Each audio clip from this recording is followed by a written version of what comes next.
நமஸ்காரம். என்னோட அப்பா அம்மா அதுக்கப்புறமா நான் அம்மா அப்பான்னு கூப்பிட்டது இவங்களையும். படிப்பா நீங்கள் வரணும் மேலே. அதாவது சொல்லுவாங்க தெரியுமா, ஒரு ஆண் வளர்ச்சிக்கு பின்னாடி ஒரு பெண் இருப்பாங்கன்னு. எங்கள் படிப்பா எங்கள் மீனாம்மா வளர்ச்சிக்கு பின்னாடி இருப்பார். எங்கேயாவது ப்ரோக்ராம் போனால் நாங்கள் முதல் கேட்குற கேள்வி, மீனாம்மா படிப்பா வராங்களா? அதுதான் ஃபஸ்ட்டு நாங்கள் கேட்போம். ஏன்னா அவர் எங்களுக்கு ஒரு பாடி கார்டு மாதிரி. அவர் வந்தால் தான் எங்களுக்கு நல்லா டைம் பாஸும் ஆகும். அதுவும் ஒன்று இருக்குது, அவர்கிட்ட விளையாண்டுட்டு சீண்டிட்டு அவ்வளோ ஹாப்பியாக நாங்கள் எங்கே போனாலும் போயிட்டு வருவோம். அதனால எங்களுக்கு அதுதான் சொன்னேனே, அப்பா அம்மானு வீட்டில் கூப்பிட்றதுக்கு ஈக்குவலாக கூப்பிடுவோம். சொல்லப்போனால் இன்னும் சிரிப்பு வரும். எங்கள் அக்காவுக்கு கல்யாணம் ஆன புதுசில் எங்கள் மாமாவை பாதி நேரம் மீனாமான்னு கூப்பிட்ருக்கேன். நான் மீனாமான் தான் வாயில் வரும். அந்த மாதிரி நிறைய கூப்பிட்ருக்கோம். ஸோ இவங்க ரெண்டு பேருமே எங்களை வளர்த்ததுன்னு சொல்லலாம். ஒரு குழந்தைக்கு கேரக்டர் வைஸ் எப்படி ஆட்டிடியூட் இருக்கணும், குணங்கள் எப்படி இருக்கணும், வெறும் டான்ஸ் மட்டும் நாங்கள் கற்றுக்கலை. அங்கே 25 வருஷம் முடிஞ்சிருச்சு. அக்கா எனக்கும் சீனியர், ஜெயந்தி அக்கா. நாங்கள் டான்ஸை மட்டும் கற்றுக்கலை, எப்படி ஒரு ஹியூமன் பீயிங் எப்படி இருக்கணும், ஒரு சிட்டிசன் எப்படி இருக்கணுங்கிறத முதல் கொண்டு எங்களுக்கு கற்றுக் கொடுத்தது அவங்க தான். ஒரு குப்பையை கீழே போடக்கூடாது, ஒரு கவரில் போட்டு வைங்க, டஸ்ட்பினில் போடுங்க, ஒரு பாத்திரத்தை அப்படியே போடாதீங்க சிங்கில், சும்மா ஒரு வாஷ் பண்ணி போடுங்க. மெய்டும் ஒரு ஹியூமன் பீயிங் தான், நம்மளோட எச்சியை அவங்க தொடணும். சின்ன சின்ன விஷயங்கள் கூட எங்களுக்கு அவங்க கற்றுக் கொடுத்தாங்க நிறையா. ஸோ இப்போ நாங்கள்லாம் எங்கள் பசங்கக்கிட்ட சொல்லுவோம், எங்களுக்கு மீனாம்மா இதை சொல்லி கொடுத்தாங்க, நாங்கள் உங்களுக்கு இதை சொல்லித்தரோம். எங்களுக்கு மீனாம்மா ஒன்னொன்னையும் நாங்கள் அங்கே கற்றுக்கிட்டதை அந்த குழந்தைங்கக்கிட்டையும் நாங்கள் கொடுக்குறோம். அதனால் எனக்கு இன்றைக்கி ரொம்ப சந்தோஷம். மீனாம்மா சொன்ன மாதிரி அந்த கலையை மட்டும் கொடுக்கல. இன்றைக்கி எங்கள் அக்காவும் பெரிய அக்காவும் மீனாம்மா கிட்ட பாட்டு கற்றுக்கிட்டாங்க.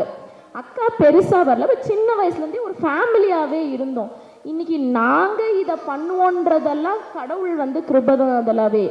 ஐ டென்ட் எக்ஸ்பெக்ட், நிஜமாவே this is actually unexpected thing happened தான். இன்றைக்கி நாங்கள் இந்த மாதிரி ஒரு கலைக்கூடம் கட்டுவோம், நாங்களும் கலையை வளர்த்துறதுக்கு எங்களால் என்ன, what we can sacrifice, I mean what we can கிவ்ங்கிறது நினச்சி கூட நாங்கள் பார்க்கவே இல்லை. பட் இவ்வளோ அழகாக ஆடியன்ஸ் இவ்வளோ நேரம் வெயிட் பண்ணி. அண்ட் ரொம்ப special thanks to Mrs Manjula Damodaran. அவங்க ஐஓபி காலனியோட வைஸ் பிரசிடென்ட்டோட ஒய்ஃப். அவங்க இந்த காலனியோட ரொம்ப சந்தோஷம் ma'am. we didn't invite her actually. சத்தம் கேட்டு அவங்களே பின்னாடி இருந்து வந்திருக்காங்க. இந்த மாதிரி ஆடியன்ஸ் தான் வேணும். என்னமோ சத்தம் கேட்குதுன்னு வீட்டில் உட்காராம என்ன நடக்குதுன்னு பார்த்து இன்னும் நல்லா வளரணும். அவங்களும் வயசில் பெரியவங்க, அவங்களோட ஆசீர்வாதம் இன்னைக்கு நமக்கு எத்தனை பேருக்கு அவங்களோடது கிடச்சிருக்கு. ரொம்ப தேங்க்ஸ். அண்ட் எங்கள் பாபுண்ணா, எங்கள் மேக்கப் பாபுண்ணா, அவரும் மேக்ஸ் 20 வருஷத்துக்கு மேலே இருக்கும்ல, 20 வருஷத்துக்கு மேலேயா எங்கள் ஆஸ்தான மேக்கப் மேன் அவர். இன்ஃபேக்ட் என் பசங்களுக்கெல்லாம் நான் எப்படி தெரியுமா மிரட்டுவேன், ஒழுங்கு ஆடலைன்னா பாபுனாவை கூப்பிட மாட்டேன் மேக்கப்புக்கு, ஒழுங்கு ஆடினா தான் பாபுனாவை மேக்கப்புக்கு வர சொல்லுவேன். அப்படி தான் சொல்லுவேன் நான். ஸோ எங்களுது ஒரு சின்ன குடும்பம் தான், ஆனால் நாங்கள் ரொம்ப பெருசாக அதை வச்சுருக்கோம். ஸோ பாபுனாக்கும் ரொம்ப தேங்க்ஸ். அவருக்கு இப்போ தான் பேரம் பிறந்திருக்கு. ஆனால் எனக்காக வீட்டில் நான் மேக்கப் போட்டது போத்தனூரில், நீங்கள் வாங்கன்னா நான் கூப்பிட்டதுக்காக அவர் ஒய்ஃபை கொண்டு விட்டுட்டு இங்கே இவ்வளோ நேரம் வெயிட் பண்ணிட்டு இருக்காரு. குழந்தைங்களுக்கு டச் அப் பண்ணிட்டு யாரும் செய்ய மாட்டாங்க, அவங்கவுங்க வேலை முடிஞ்சோன்னே கிளம்பி போயிடுவாங்க. இவ்வளோ நேரம் அவர் எதுக்கு இருக்கணும்? நாங்கள் எப்போவும் ஒரு ஃபேமிலி தான், எல்லாம் அப்பா அம்மா அண்ணா அக்கா அப்படி தான். குழந்தைங்கள நிறையா கற்றுக் கொடுங்க. அகாடமிக்ஸ் ரொம்ப இம்பார்ட்டண்ட். எப்போவுமே எங்களுக்கு மீனாம்மா சொல்லுவாங்க, வெரி இம்பார்ட்டண்ட். ஏன்னா எங்கள் மீனாம்மாவும் அட்வொகேட் தான், நான் ப்ராக்டிசிங் லாயர். இங்கே யாருமே படிப்புலலாம் கம்மி கிடையாது. நாளைக்கு எக்ஸாம், இன்னைக்கு கிளாஸ் வர முடியாது அப்படியெல்லாம் நாங்கள் சொன்னதே இல்லை. இப்போ யாராவது அப்படி சொல்லும் போது எங்களுக்கு அவங்கள வித்தியாசமாக பார்க்குறோம். நாமளும் தானே படித்தோன்னு. எல்லாரும் போஸ்ட் கிராஜுவேட்ஸ் தான். நிறைய பேர் இங்கே சந்தியான்னு ஒரு பொண்ணு ஆடினாங்க இல்லையா, ஜெயந்தி மேமோட ஸ்டூடெண்ட். அவங்க ஐடி ப்ரொஃபஷனல். எல்லாரும் எங்கள் கிளாஸ்லேயே நிறைய டாக்டர்ஸ் இருக்காங்க, ஸ்டில் பர்ஃபார்மிங். அவங்களாம் எனக்கு ஒரு ஸ்டூடெண்ட் இருக்காங்க டாக்டர், ரெயில்வேல. ஸோ அகாடமிக்ஸ் ரொம்ப important. But academics alone is not going to help you in any வே இப்போ இருக்கிற சொசைட்டிக்கு. ஸோ எல்லாமே கற்றுக் கொடுங்க. அப்போ தான் குழந்தைங்களுக்கு டைம் மேனேஜ்மெண்ட் தெரியும். வெறும் படிச்சுட்டு மட்டும் உட்காந்து பிரயோஜனம் இல்லை. படிக்கட்டும், சொல்லுங்கள். ப்ரோக்ராம் மட்டும்தான் நைட்டு கூட கூப்பிட்டு அடுத்த நாள் காலையில் போகிற மாதிரி ப்ரோக்ராம் இருக்கும். எக்ஸாம் ஒன்றும் உங்களுக்கு முந்தின நாள் சொல்லி அடுத்த நாள் வராது. எக்ஸாம் எப்போவோ இருக்கும். படிக்கட்டும் குழந்தைங்க. கிளாஸ் போகணும், ரிஹர்சல் இருக்குது, முன்னாடி ப்ரீ பிளான் பண்ணட்டும். அதெல்லாம் இந்த மாதிரி. நாங்கள் டான்ஸ் மட்டும் பேசலை, எனி ஆர்ட் ஃபார்ம் உங்கள் குழந்தைங்களுக்கு எதில் இன்ட்ரெஸ்ட் இருக்கோ தயவு செஞ்சு சேர்த்து விடுங்க.